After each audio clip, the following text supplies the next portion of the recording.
Hello, everybody. It's a very beautiful day here in Greenville, South Carolina. Amazing weather, and it's an exceptional thing that we are doing today. It's exceptional because this is the first time I'm running an interview in the morning. And it's exceptional because we are connected with somebody from the other side of the globe, Ashley. Hi, Ashley. Hello. Ashley is connecting with us from Guam, and she will tell us a little bit more about what she's doing there. And then this is an exceptional interview also because Ashley is exceptional. So let me tell you a little bit why I'm saying this. Usually in our podcast, in our interviews, we have students that come from a biology background, undergrad, but Ashley is not. When I started teaching in 2013 at BJ, I was given, I don't know how many labs to teach. My first year was maybe 200 labs. it was interesting. So if you can survive a full load first year teaching, so you can make it through college as a faculty, as a teacher. But anyways, so I was given so many labs to teach. And there we go. There was this girl, this lady, who was working at the time as a lab assistant, a general lab assistant, that was helping me with all these preps and all these things. And I didn't know everything necessarily about these labs. This was my first time. She didn't know everything about these labs neither.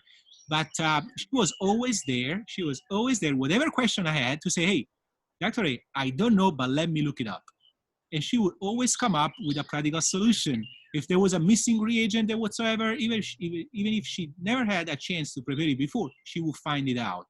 And so I thought, oh, this must be a senior. She was very autonomous, very driven.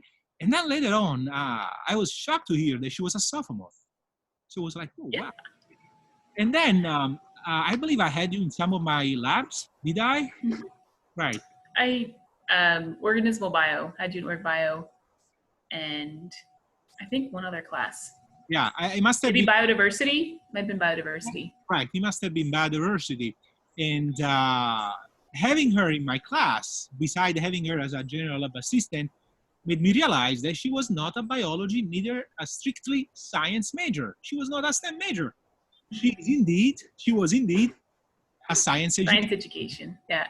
But I don't know, she spent so many hours in the science building and she was taking all these classes, heavy duty chemistry, physics, biology of all kinds. And I think she went above and beyond what she was required. And so I was convinced that she was a biology major. But anyways, so it was amazing. And so she's been always an exceptional person. And so I said, you know what? Her career from undergrad all the way where she's right now at, and all the way to where she's projected to work, okay, in the future, it's just amazing. And so I wanted to have her in this podcast that you may see another side of getting into science from the science education perspective. So we have Ashley McNally right now connected with us from Guam. Ashley, welcome and thank you for making the time to be with us. So let's start with a very straightforward question that many are wondering about this point. What are you doing in Guam? Okay, so this is my 4th year here in Guam, and I came out here to teach high school level at Harvest Christian Academy in Barrigada. It's a pretty big Christian high school here. We have about 1,000 students from K-5 to 12, and maybe about 400-ish in high school. So I currently teach mostly chemistry, AP chemistry, regular chemistry, advanced chem, anatomy as well. I've taught some bio in other years and a couple other classes. But yeah, I came out here to teach. I knew took me about to my senior year of high school to know that I wanted to be a teacher. But once I did, and then went to BJU for science education and started to get into some of my classes, I realized I liked it a lot. And so I've been enjoying it out here. And it's not an easy job, I guess, but it's challenging and keeps me on my toes. So I do enjoy it. So how did you get there? So how did you find out about that opportunity? Because it's so far away and you're not from Guam, right? So, I'm from Maine, actually. So it's very big. Guam is a little island in the Marianas Islands, and it's not quite on the equator, but it's close. It's definitely in the tropic zone. Always warm here, always in the 80s. I remember actually meeting a recruiter. So this school does recruit from Bob Jones. It also recruits from a couple other Christian colleges in the States. And I remember meeting the principal here. I think I was a sophomore in college, and thinking kind of like, oh, that's such a neat place. You know, it's halfway around the world, and tropical island. Like, that would be so neat to be able to go there, but I'll never be able to go there. Like, I don't think I'd ever end up doing that. But I kept it in the back of my head is, man, that would be a really cool thing to do. And I like the focus of their school. It is in some ways a mission school, because a lot of our student body is not saved, and they're very, very, very international, especially from different Asian countries. So a lot of the kids that I teach, I'm allowed to teach them the gospel. I'm allowed to teach them science, but also that there is a creator. And I am not hampered in that. But I also get to teach students that aren't necessarily all Christian students. So it just was a unique place, and that kind of hit my interest. And then senior year, met the same recruiter again, and I was just looking at, you know, what places are out there, where can I go, what I like to do, and had a big list of schools, and Harvest was one of them, because if you become a science educator, you will not be lacking for a job. Like, there are plenty of jobs. But Harvest, because they are international and they're so far over here, I had to get a passport. And so they had to know first. So their deadline for, are you going to come teach here or not, was the first one. And I prayed about it for a while, and there was no reason not to come. So I was like, okay, signed on the dotted line. Didn't know where I was going, never been here before. Here you go. Showed up. Well, as you were talking, two questions came to mind. Two things, actually, two concepts came to mind. First, you met with the recruiter first, but you didn't give really much attention to that, and then you met again. So, you know, sometimes we have this mindset where an opportunity comes our mind, we classify as a no, and then it's gone. We forget about it. We just don't consider it. And even if the opportunity comes back, we don't revisit it. So we say, all right, I already said no. And so that many times that limits us. But it's very good to have that kind of attitude. Okay, this thing keeps coming back. Maybe I need to think more about that. And that's very, very interesting. And then you mentioned another thing, that you end up teaching students from all over Asia. Can you tell us a little bit more about the demographics? From which countries do they come from, besides Guam? Okay. So Guam is in a unique place just because of its location. So you have like Japan, maybe up here, in China, and the Philippines are down here. Australia's at the south. Guam's kind of triangulated in between all of those. So we have our local population. They're called Chamorros, is the native people here. So some of them, some students from the other Marianas Islands, and then a lot of kids from other places as well. Guam is a military island. We have a big Navy base and a big Air Force base. So sometimes we'll have military students in from the States. And then a lot of kids will come in from Korea, Taiwan, even a few from China itself, or Hong Kong, Japan as well, and the Philippines, a couple other places around, even like Thailand, because they want a English education. They want to be able to say on their resume that they went to an English school, an American school, so that they have the possibility of going to school in America. So if they graduate from our school, it's a little bit easier to get into the States and to get into a stateside college than it is to get in, you know, maybe coming from their own country. And there's a lot of different reasons for why they come, but that's one of the big ones. And we have pretty good academics comparatively for the island that we're on, and, you know, we try and everything. So that's one of the reasons they come. And then we are able to give them the gospel when they come and help them on the way. So probably the biggest part would actually be Korean and Islander, and then mixed ethnicity. A lot of students have moms from here and, you know, dads from here, but they met in Guam. So hey, did you get to learn any of the native languages, or any of those or any of the languages from those foreigners? I wish. Language is not my forte. If I ever get time in my life, maybe when I'm done my master's, I would love to try. Maybe a word or two, but no, I'm actually very bad with languages. So you already said forte, which is an Italian word. So there we go. I guess you're getting into Italian. Okay. We can start from there. So let's dissipate some misunderstanding and misconception. Because I'm very sure that when you told your friends I'm going to teach to Guam, they said, there we go, vacation time, paid vacation for. No. So tell us a little bit about that misconception, one, and then two, I mean, first of all, did you ever have anybody commenting that way? I'm pretty sure I would have. And then second, so what was the, let me say, the, the adjustment, the biggest adjustment, something unexpected you had to face? And how you over, because it's a different culture, and how you overcame it. Okay.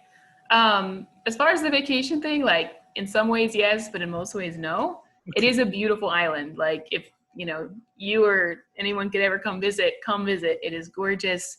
You can go snorkeling on coral reefs and hike the mountains. And there's just the beaches are gorgeous. There's some lovely things to do here.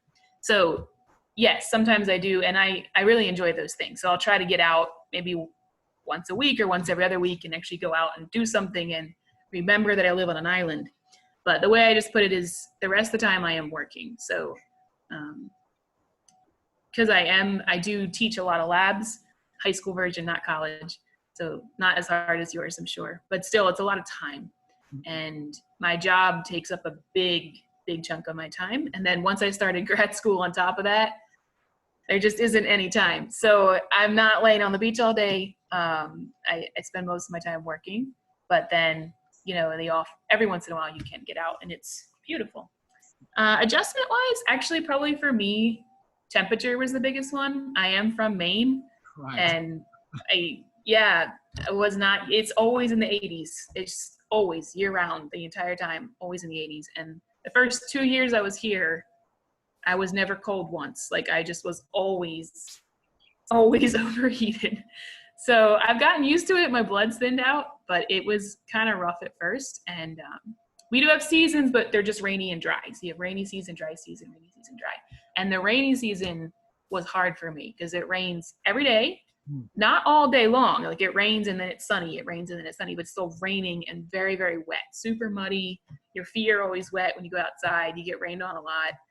Very humid, and the air doesn't really move. So you just feel very overheated. But eventually I got used to it, and now I actually enjoy it. And when I go back home to Maine, I freeze. So, yeah. So what about some cultural adjustments? Because there we go, you are immersed in a polyethnic culture now. So how is it? Was it easy to transfer? It wasn't too bad because this is a U.S. territory, so English is the number one language. There is a McDonald's here. There's some things that are American here. There's some things that aren't, and that just look different. Everything looks different. Everything's concrete. It's made out of, because there's typhoons. And so you have to be very strong buildings. And so it just visually looks like a very different place. And things like, to me, it looked very run down.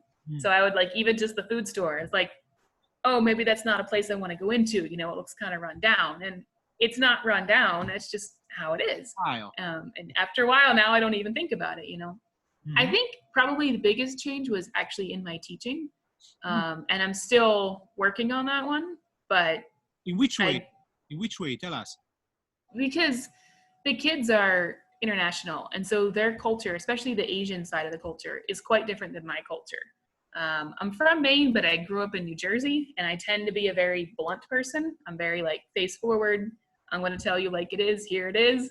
And that's kind of how I teach. And that doesn't always mesh well with the more Asian idea of saving face, and you don't always say things directly and this and that. So I think I came off very harsh and quite intimidating my first year as a teacher. So I can yeah, it was, my personality was probably about as different as you could get from some of my students. So, and you don't give all that up. I haven't changed all the way. I'm still me, but I have learned that some things I just don't expect, even them looking me in the eyes when I talk to them. I don't always expect that. They don't do that. For them, that's rude for a student to look directly in your eyes, and just little things like that, to learn to say it's okay, and to change my expectations so that I'm not offending my students. Yeah, that's good. it's been a learning experience for you, but I'm very sure it's been a learning experience for them because they are experiencing exactly the same shock in Yeah. interacting with you as a teacher. Uh, Yes. it's good. You know, I'm somebody that came from abroad to the States, and it helps you understand. It broadens your understanding of the different ways people think. The high context and the low context culture, it's a big thing. It's a big thing. So good, good, good. So now let's wrap up a little bit about what you're doing right now. I heard you got recently promoted, right? How many years have you been working there? And what's your position? 4 years. So what's your position right now? Which is something I didn't know. You told me just a few days ago, and I'm very excited about. Yeah, I am technically head of the science department here. It kind of sounds like a big title. In some ways, it was more just because I was the last person standing, so I got it. I was here 2 years just as a teacher, and then my third year, so last year, one of our previous teachers moved on. He moved on to Thailand, and another teacher went back to the States. And so it was just me holding down the science fort with some new teachers that came in. Actually, one of them from Bob Jones, Travis Bellius. You probably remember him. Maybe. Yeah, of course I know Travis. Yeah, he's out here now working. And Good so, luck. you know, very good. Yeah, doing a good job. But it was just me being in charge. So I was a third year teacher, still a new teacher, and ended up in charge of the science department. Mm-hmm. So it's been it's been kind of humbling because I wasn't ready for that. You are too modest. What are the other things you are learning? I'm assuming now you have more administrative responsibilities too, more paperwork. So what are some of the new things you're learning by serving as a head? Honestly, probably the biggest thing I do every year is the science order. And it's just one of those things with being halfway across the world that I never would have thought of until I was here. But just trying to order science supplies, order frogs to dissect and chemicals to do my labs and that sort of thing. And it's very, very difficult because we're a U.S. territory, which is very uncertain. Like, no one knows what that is. So are we part of the U.S.? Are we not? Like, does things ship here? Is it international shipping? And so it's a big back and forth. I spend a lot of time trying to call people and, you know, time zone difference. Right. When they're working, it's my 1 o'clock in the morning. So I got to stay up really late to call someone on the phone. And then they're like, oh, we can't ship that. We can't ship that. So it's a huge mess. But you just keep working through it. Mm-hmm. So that, and then just trying to learn how to have a direction and a focus. So if I'm in charge of the science department, and, you know, it's not just me, I have my admin that helps me and that sort of thing, but what is a good direction to go? Right. What should we be shooting for? How do I help my coworkers when I'm not that much more experienced or older than they are?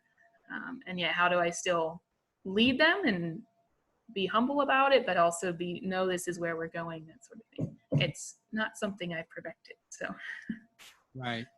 Very good. So now, I remember when you told me that you were going to Guam, that you told me that your plan was to be there for 2 years. And then you were already talking about possibly getting a master's, which is you're getting right now. You already had in your mind. So how did you end up extending your contract above these 2 years? And as we talk about that, tell us also how you are now going about your master's, your next, in other words. Well, Harvest is kind of smart in what they do because they are an international school. They usually ask that when first year teachers come out here, we actually sign on for 3. So I think I probably mistold you because I was contracted in for 3 years originally. Okay. And so that was a big deal for me. And my biggest hesitation coming out here was knowing that I was signing on for 3 years. And, you know, if I really hated it, I would have been able to get out of it. But still, I was agreeing to work for 3 years. And I was like, I've never been there. I've never met these people. I don't know if I'm going to be able to do this. And here I am saying, you know, 3 years right off the bat. But I did really enjoy it. It was a lot of work, but it was good. And so stayed the 3 years. And my third year, I did start my master's program. So I was looking around. I knew I wanted to get some further education, but that's hard to do out here. There is a university on island, and they're University of Guam. And actually, they have some really cool programs. They do a lot with marine biology and ocean research and some local research as well. I was talking to Dr. A about some of the tomorrow like medicines and this and that. So they do some stuff with that. So it's kind of a neat, unique place, but it is a very, I guess, standard university. And when you work a full-time job and with teaching, I'm sure you know, Dr. A, when I'm done, 3:30, the kids go home, I'm not done, still got to grade the papers, make the lesson plans, do all the things. So going to school, a traditional school, wasn't going to work. They didn't offer night classes. So I really didn't have any options here on island. I started looking for what could I do? Is there a way to get a master's electronically online and still teach? Because I believe that the Lord wanted me teaching and I didn't want to give that up. So I found this program through Clemson University. There's a page. It's an online master's in biological science. And it's actually, the cool thing about it is designed for science educators, which was very unique. So I did a lot of internet searching. And if you just search online masters in bio or even chem, you can find a bunch of programs. But if you really look into them, almost all of the other programs require you to come into the college sometime. So, it's all online except for this one lab, and then you have to come in twice a week. And it's like, I can't come in twice a week. I live on the other side of the world. Right.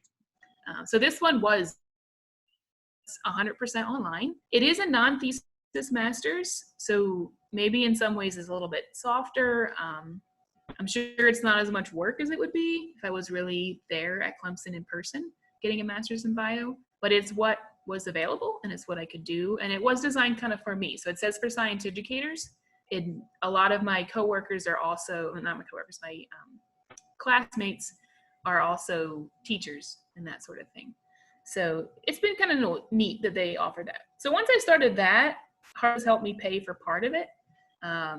It just kind of made sense to stay. I was like, I put 3 years of work into developing my curriculum for Harvest and what I do. And I felt like I was just kind of getting to where I was kind of had this teaching thing a little bit. And it was like, if I leave now, I felt like I was leaving a lot of work behind. So I wanted to stay at least a couple more years and give back some of what Harvest has done, just helping train me and teach me and things. And also finish this since they're helping me pay for it. So that's why I signed on again. So I have at least one, this year's almost done. Next year, after next year, we'll see. It'll just kind of be a lot of praying and seeing if the Lord wants here or move on or what. So you come obviously from a face-to-face, full-time learning experience. How was adjusting to the online? What was the main challenge, would you say?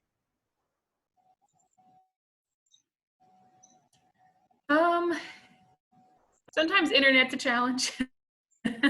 Guam is interesting, not always good. And it can be, time zones can be very frustrating. I'm way out here. Most other people are in the States and, not everybody thinks about that when they put assignments up and things. But just, I guess, balancing time. I do have a very full load with my job. And then when do I have time to do this master's program and, getting stuff done on time and not killing yourself with it, because you can, I would be working all week and then all weekend I do grad school and then school all week, grad school all weekend. And that can get rough really fast. And sometimes you feel like, would it be better to just back off? There's a lot with it. It's not really that bad. I had done one online class from Bob Jones, which helped me out a little bit.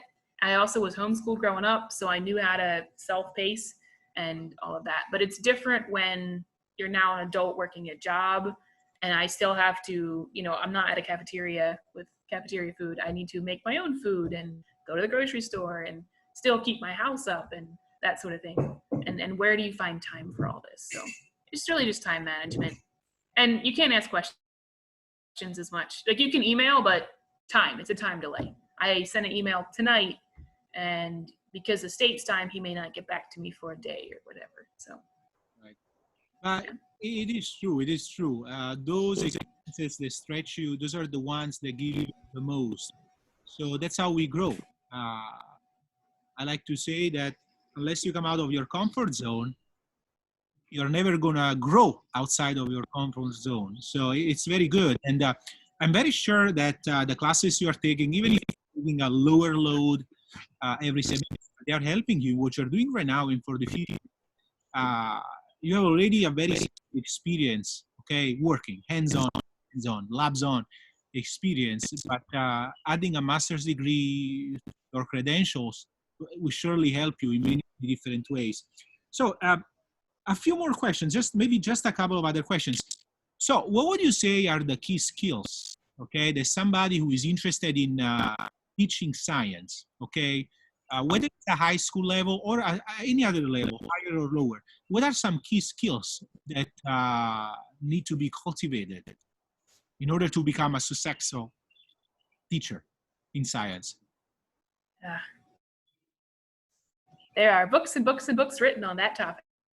Yes. I would say for science specifically that you should really enjoy science. It's a lot, if you like what you're doing, it's a lot better. Like science can come with extra work, or it kind of feels that way, because you have your normal teaching stuff and then you're trying to figure out how to do demonstrations and how to do labs and keep a lab stocked and ordered and clean the glassware. And sometimes it has some extras that come with it that maybe don't come with some other subjects. So it's definitely a bit of a calling. And I would say for me, getting grounded in science first is why I really appreciated my time at BJU and, you know, you as my professor and my other professors there, because knowing my groundwork, okay, I feel like I do understand at least the basics of chemistry. I do understand some of physics. I do understand some of bio. And that part is not a problem for me. That really, really helped. And then when you get to actually being a teacher, I can focus on how to run my classroom, how to help my students out, how to present the information instead of, I don't know how to teach cell respiration because I don't even know what that is. So yeah, I love science. It's a lot better that way. And then just, there's no perfect way to be a teacher. Every teacher's different. But give it your all.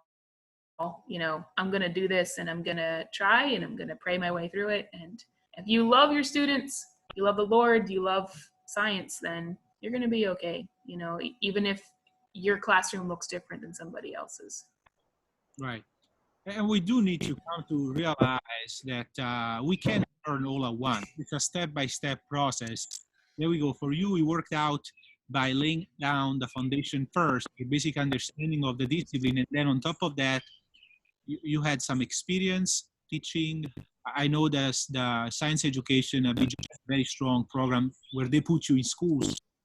And then on top of that, there we go. As you have the opportunity to develop your theory and your philosophy of teaching. So it's a step by step. So there is always something to learn. There's always something else to learn. Now let's go very practical. Let's say somebody who is following our conversation right now is just finding himself or herself inspired to do what we're doing.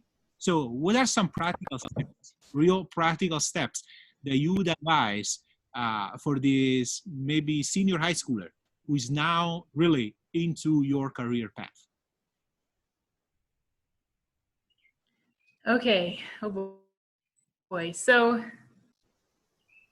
for me, it definitely morphed over time. You know, I didn't, as a high schooler, I wouldn't have told you I wanted to be a teacher, but I did do a lot of praying about it. I did a lot of praying about it, and the Lord kind of pushed me towards this path and said, okay, and went. But whatever experience you can get with teaching will really help. Even if it's just like I would do Bible clubs with my church, VBS. If you can get a little bit of tutoring experience, like one-on-one helping out a younger high school or something like that, any experience you can get with working with children or teenagers is very good, because you can love your subject matter, you can think you want it, but you're not really going to know if you're okay with being a teacher until you actually teach. It's just kind of one of those things. It's like riding a bike. Like, you got to do it to do it. So get that experience if you can. Whatever you can, do that, and, you know, talk to teachers and all of that. But you'll know once you've started teaching a little bit if, hey, I can do this or I really cannot. I guess I would say it that way. But there are some teachers that end up being their first year teacher and then realize they actually kind of hate it. You know, it's not for everybody, and that's okay. It doesn't have to be for everybody. Right. But if you get a little bit of experience, it should be good. So yeah. So you said something few minutes ago, you were talking about passion. There is a huge difference if you're doing something, okay, that you're passionate about, and if you're doing something just because it's contextual.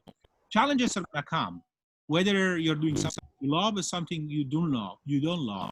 But it's a big difference whether you're going through that with passion or whether you're going through that without passion. And so there we go. Going after those experiences that you are sharing, getting involved with that church teaching thing or a little event may matter. It may show you what your passions are. So that's a very valuable thing. We are toward the end of this meeting. So is there anything else, Ashley, do you want to share?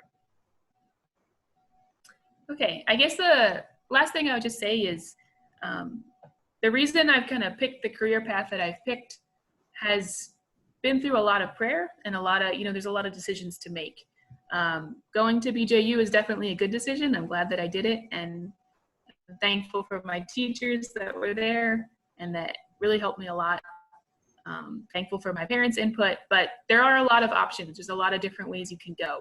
Even if you become a science teacher, then where do you go? And once you go there, do you stay? Do you move on? Do you keep teaching science? Do you not? So there's always choices to be made. But for me, it was really trying to make sure I follow where the Lord wanted me to go.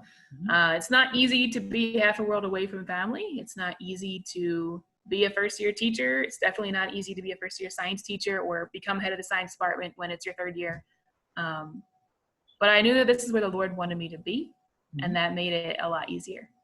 Just to say, okay, I have a goal, I have a direction, and therefore when the challenges come up, you can overcome them instead of letting them knock you over. So if you're sure the Lord wants you to do it, you will do it. Don't worry about all the different options. Yeah, it was interesting. It was interesting because you said you really didn't want to become a teacher, but there we go. Over time, you developed a vision, and that's what you're doing right now. So that's a very important thing. And then on the other side, it's amazing, and it's also fulfilling when you can share what you had the opportunity to learn with others. So it's in one way giving, right? And it's it is.